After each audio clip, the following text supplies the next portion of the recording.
महाराष्ट्र विधानसभेच्या हिवाळी अधिवेशनाच्या कामकाजाच्या पहिल्याच दिवशी मंगळवारी शहर मध्य विधानसभा मतदारसंघाचे नवनिर्वाचित आमदार देवेंद्र कोठे यांनी सोलापूरकरांचा जिव्हाळ्याचा प्रश्न असलेला पिण्याच्या पाण्याचा प्रश्न औचित्याच्या मुद्द्याद्वारे मांडला। आमदार देवेंद्र कोठे यांनी पाण्याचा प्रश्न विधानसभेत मांडल्यामुळे सोलापूरकरांनी समाधान व्यक्त केले। आमदार देवेंद्र कोठे म्हणाले, उजनी धरण सोलापूरच्या पाणी पुरवठ्यासाठी असूनही सोलापूरला आठवड्यातून केवळ एकदाच पाणी पुरवठा करण्यात येत आहे।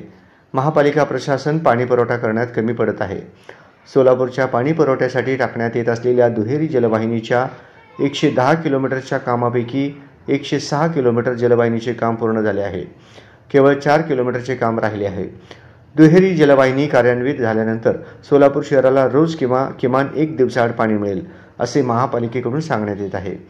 परंतु महापालिकेने अद्याप जलशुद्धीकरण केंद्राची जागाच ताब्यात घेतली नाही। राष्ट्रीय महामार्ग तसेच अन्य कारणामुळे हे काम थांबल्याचे महापालिका प्रशासनाकडून सांगण्यात येत आहे। शासनाकडून सोलापूर महानगरपालिकेला हे काम पूर्ण करून घेण्याबरोबरच नियमित पाणी पुरवठा करण्यासंदर्भात सूचना द्याव्यात आणि सोलापूरकरांचा पाण्याचा प्रश्न सोडवावा अशी मागणी आमदार देवेंद्र कोठे यांनी विधानसभेत केली। आमदार देवेंद्र कोठे यांनी सोलापूरकरांच्या पाण्याचा प्रश्न विधानसभेत मांडल्याचा व्हिडिओ मंगळवारी शहरात तुफान व्हायरल झाला।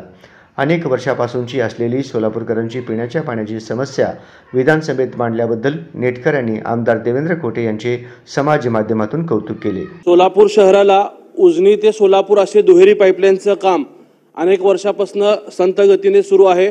यामुळे उजनी धरण सोलापूर जिल्ह्यात असून सुद्धा सोलापूर शहराला आठवड्यातून एकदा पाणी पुरवठा होत आहे। यासाठी महापालिका प्रशासन कुठेतरी कमी पडताना दिसत आहे। 110 किलोमीटरपैकी 106 किलोमीटरचं काम पूर्ण झालेलं आहे। केवळ 4 किलोमीटरचं काम प्रलंबित असताना देखील हे काम पूर्णत्वास होत नाहीये। त्याचबरोबर महापालिका प्रशासनाच्या वतीने शहराला आज आठवड्यातून एकदा पाणी दिलं जातं। मागील अनेक वर्षापासून दुहेरी पाईपलाईन पूर्ण झाल्यानंतरनं रोज किंवा 1 दिवस आड पाणी होईल असं महापालिका प्रशासन सांगत असताना आज त्या जलशुद्धीकरणाची केंद्राची जागाच महापालिकेने अद्याप ताब्यात घेतलेली नाही। अनेक ठिकाणी नॅशनल हायवेमुळे जागा ताब्यात घेतली नाही। अशा अनेक अडचणीमुळे हे काम प्रलंबित राहत असल्याचं महापालिका प्रशासन सांगत आहे।